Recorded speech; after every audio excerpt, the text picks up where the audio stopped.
First things first, congratulations. Second year as the head coach for St. Edward. Third year. Third year as the head coach. Is this the third dual state title in a row? Yeah. Congratulations on Thank that. you. That's pretty amazing.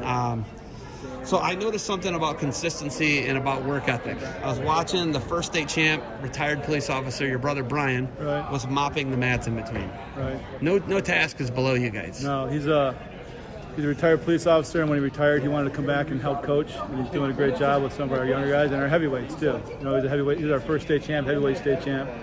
He enjoys being around the kids. Keeps them young a little bit. But you're right. We take our lead from Coach Urbis.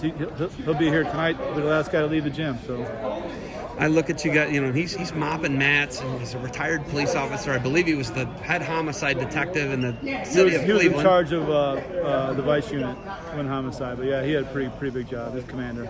That's pretty stressful. Yeah, right. And then I always used to see Salzer's dad. I would see Salzer's dad on all the time on the news, and I was like, man, these are West blue Park collar guys, man.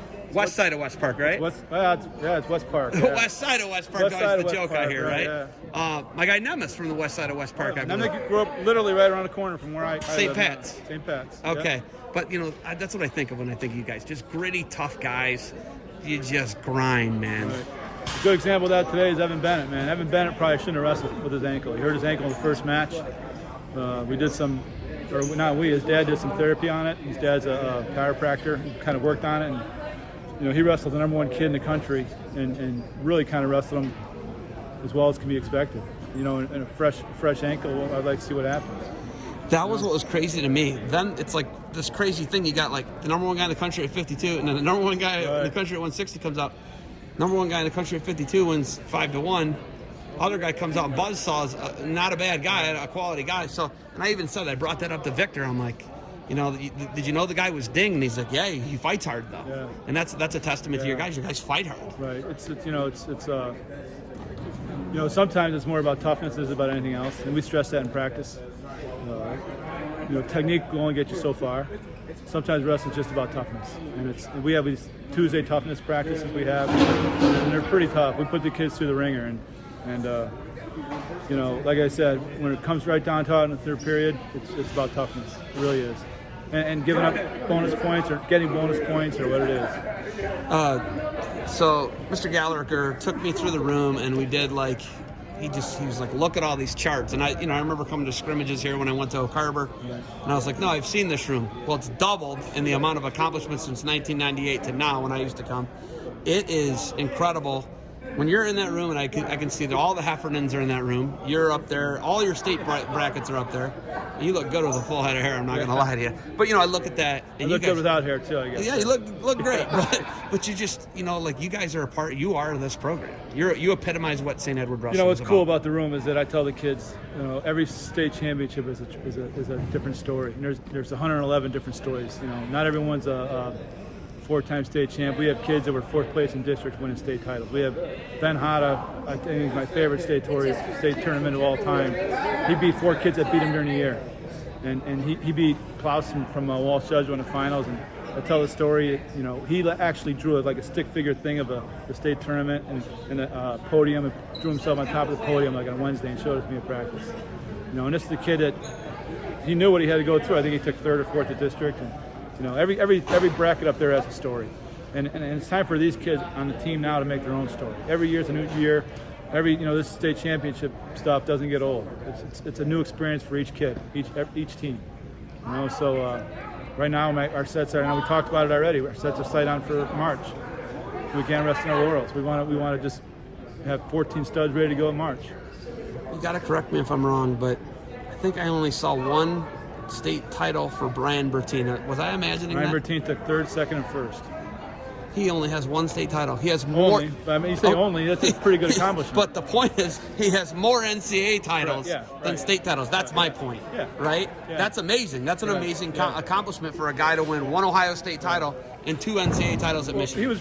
To be fair, he was pretty good in high school. He lost to some pretty good guys. But, obviously he blossomed. And I think that's one of the things I'm really most proud about our program for is our kids perform well in college.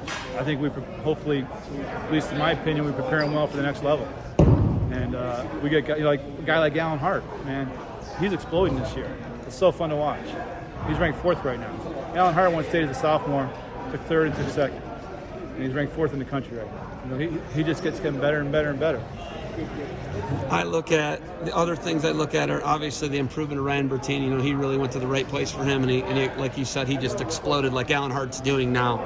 But you guys just have such a great track record. I look at Abinator. Abinator's been runner-up in the Asian Games. Obviously, he's your last All-American. The streak's incredible. Consistency. Why is consistency such an important thing to you, Coach Huff?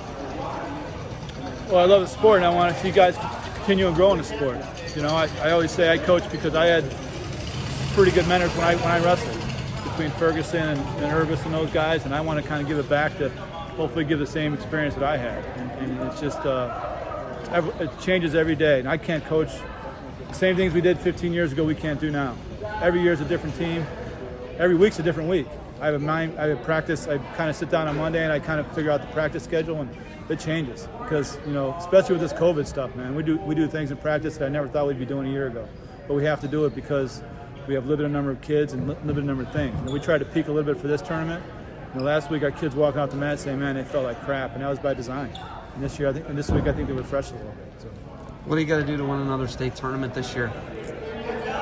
Well, we're giving the kids off a couple days. We don't wrestle again until sectionals by design because we don't want to get the kids, you know, infected with COVID and other things. And right now, it's all about refining skills and just keeping tough, man. Getting tough. How many years left, fireman? I ask you this every single year. How many years is the fireman left? I have 4 years and 10 months. Yeah. 4 years, 10 months. I foresee at least 5 more seasons of Eagles for you if this year doesn't break you.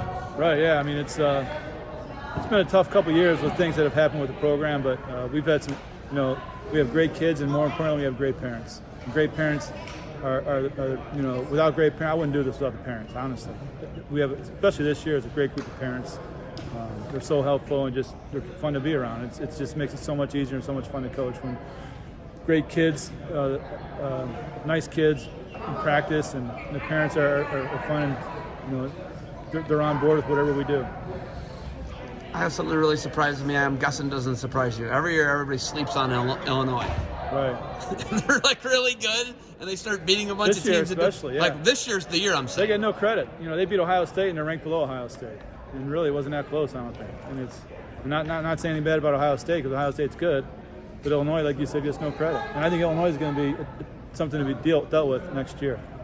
They're young, and they're, you know, Lucas Bird is freaking awesome to watch. If you ever watch him wrestle, Lucas Bird's an entertainer. He's an entertainer, no right. question. And your brother just does a phenomenal job. Do you and him talk a lot about wrestling and things like that in life? Not as much as you would think about wrestling. You know, we're both big sports fans, baseball, football. We talk more about that stuff than we do about wrestling. I think we're both at the point where, you know, it's fun to get outside of our arena of wrestling and talk about other things because, you know, his job is wrestling. I focus on wrestling here. It's nice to get around and talk about other things. I mean, what we do talk about wrestling a little bit, but, you know, it's nice to talk about other things with him. Colin Huff slid into the spot. He was going to lose his job at Ohio U, I believe. But then, no, he wasn't going to lose his job. But Colt Central Spence, Michigan. Okay, so Central Michigan cut the Right. Cubberly lost his job at Central yeah. Michigan. He slid into Colt's Right. job essentially, Yeah, though, right? he did.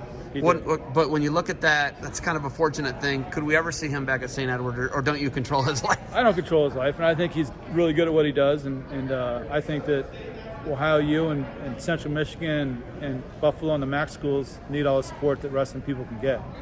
So I think with the COVID and all this lack of funds going through, it's a struggle to keep these programs alive. Ohio U just started a fund to raise $15,000, and you know, I hope people support that because it's really for watching these kids here today. You know, between the 4 or 5 teams, or actually 8 teams, you know, there's some stud kids that need an opportunity to keep going to college, and these colleges keep dropping the programs. It's not fair to the kids.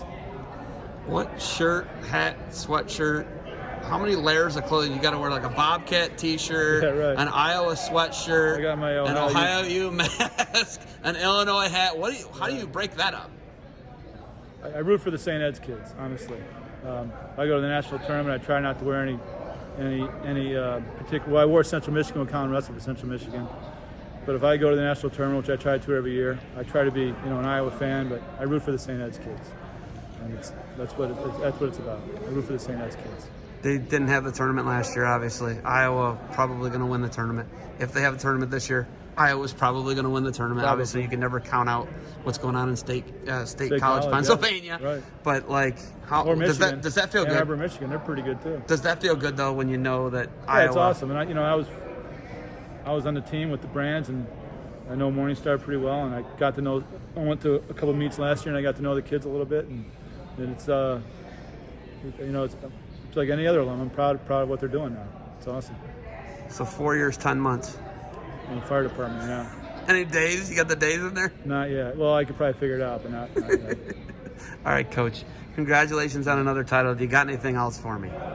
No, thanks for covering us today. Like I said, it's what you guys do for wrestling, and it's awesome. So thanks a lot. All right, Coach. Thank you for the time. Congratulations. Where's the trophy? Oh, I don't even know. Does it go to West Park or does it stay here?